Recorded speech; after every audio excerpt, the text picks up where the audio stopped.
Hello everyone, Necromancy for Kids here once again, bringing some necromancy for you. This time around, I'm explaining to you the basics of the Genesys GOAT format that I've created. Now, it can also be called the GOAT format Hall of Fame, since it is mostly based off of the Pokemon system for the Hall of Fame format that some of you might be familiar with, where cards are given a point system and there's a specific set of them that actually have points. But because we have Genesys format in Yu-Gi-Oh, I thought, why not make it fit more for the theme that we already have? So Genesys format basically is a format where there's a specific list of cards that all have point values, and you can only have a maximum of a certain amount of points in a deck. And the way that it differs in Go format is, first of all, the card pool is limited to Go format. So to begin with, it's going to be relatively small. Also, for this playtest, it's going to have all the same bans and limits that are in place for Go format. If people like the idea of having no cards banned, but having cards that cost more, I can try that out in the future. But it makes it easier to play in the GOAT format room if I don't include any banned cards. So that's why for now we're only using the GOAT format ban list. Also, it would take a lot of reconfiguring the points to make cards that normally are limited to be able to be played in multiples. So for now, this is just the basic way to make it easiest to play for people that already know the format, Go format that is. And also, unlike regular Genesys format, it is only going to be 20 points instead of the standard 100 points. This will make it a lot easier for people to be able to tell at a glance how expensive their deck is.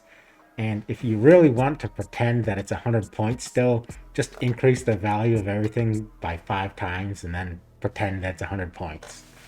But the point of it is, no pun intended, that we want to be able to have a diversity of cards and decks, because for the most part, we know what cards are good, and also people tend to play relatively the same kind of deck over and over and over again.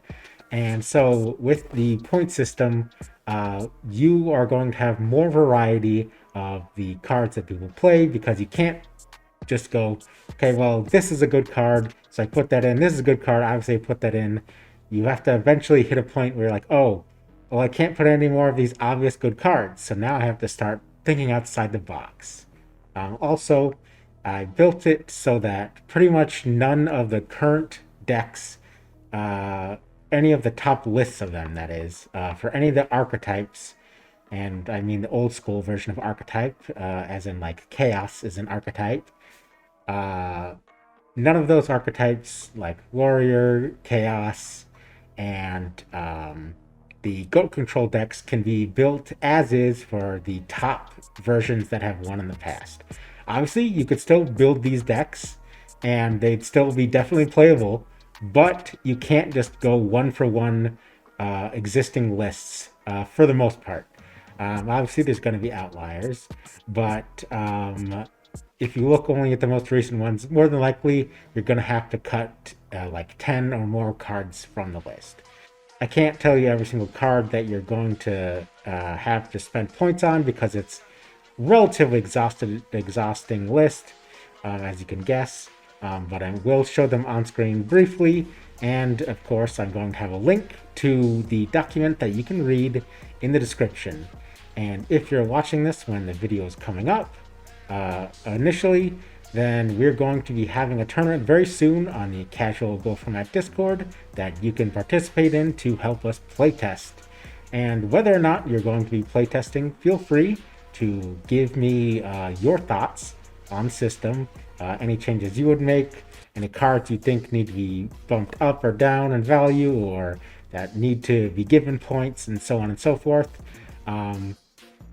And if you have any questions about why a certain card is on there, such as Feather Phoenix, because a lot of people were confused about that one, because by itself it's actually a really bad card, but it needed to be on there specifically to help limit the quote-unquote unfair decks that a lot of people don't enjoy as much to play against, such as Library and Empty Jar.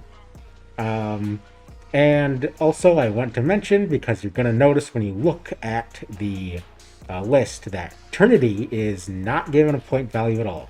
And first of all, that's because they're still limited, because we still have the Go For It ban list, but also we want to have the same sort of old school feel to the game.